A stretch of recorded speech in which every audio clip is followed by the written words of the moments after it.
All right, so the different types of equations. So you got vector equation, right? You got parametric, and you got symmetric equations. I'm so glad that somebody asked about this because this is really just about learning the definitions or just knowing your definitions and then solving for them properly. So, yeah, it's really more about memorizing the definition and basically how each equation is presented.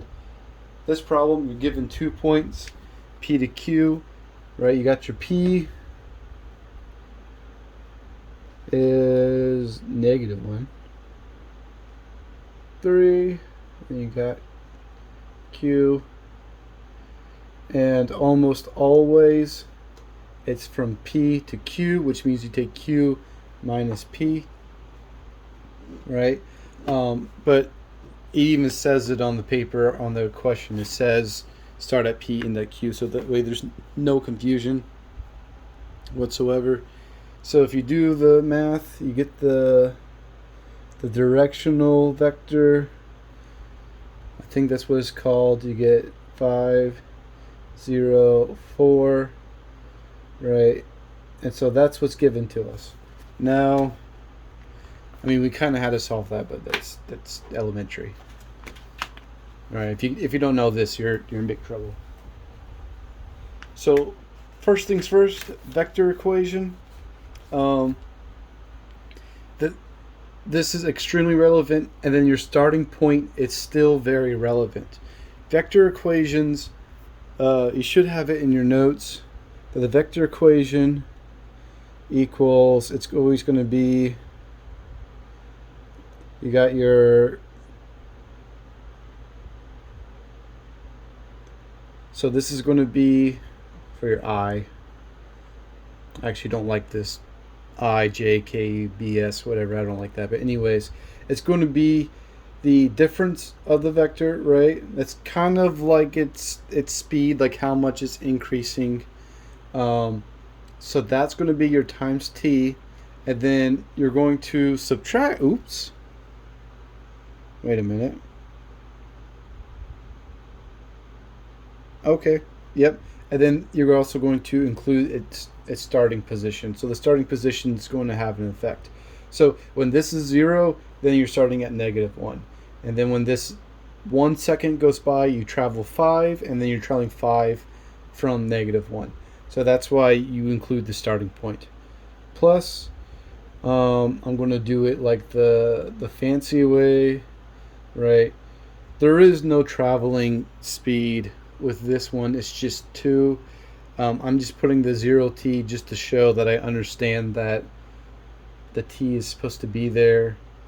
And then you get your 4t, right, plus your starting position. And there's some equations where like you subtract the starting position, and there's some equations where you include it. For this vector equation, you're thinking like, okay, if it was 0 seconds, what position would I have? So at 0 seconds, my position is -1, 2, 3. That's where the p is.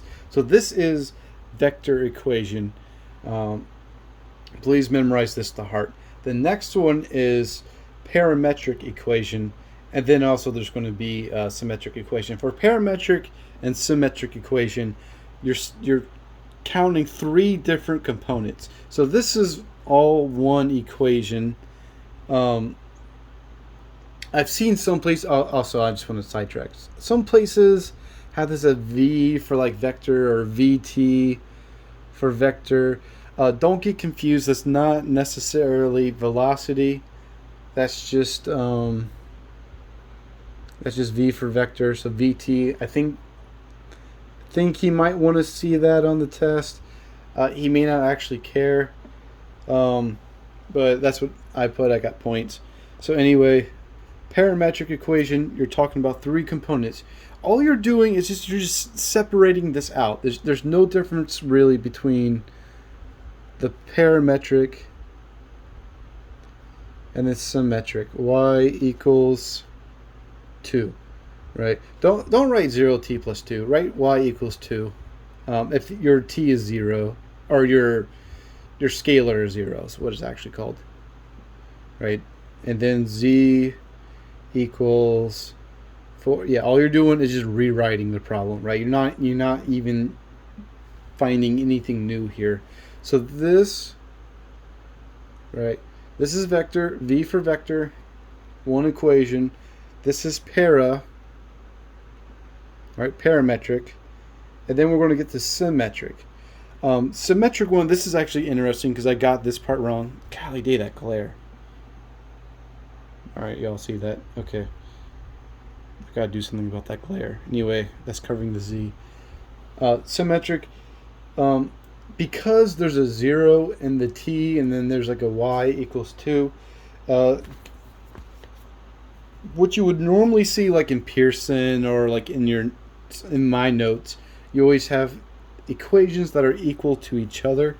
So, first you got to solve for t, right? Okay, so t equals, let's see, x minus 2 divided by 5. Same thing, you're just rearranging the problem. Y is excluded. Y is not a part of the symmetric club. He is not invited because he does not have a t. So we're going to do t equals z minus 3 divided by 4, right? So those are the symmetric components. But what you have to do to really put it in symmetric form, kind of make some space. All right, say goodbye to parametric. All right. To really get into symmetric form, because t equals this and also t equals this, you have to put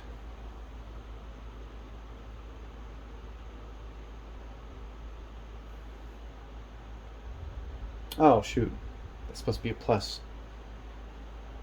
Golly day. You have to put this equals to here, right? So that's your z, right? That's your z. And y is not invited. Y is here. Do not put y equals y2 or something. He's not invited. He's not loved.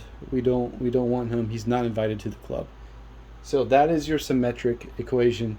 So remember, symmetric, you're going to have equals equals equals unless there's a 0t, and then parametric, you're going to have basically just these three written out as x, y, z, and then your vector equation is going to be all one equation, right? And this is not velocity. At least I don't think it is. It's just v for vector.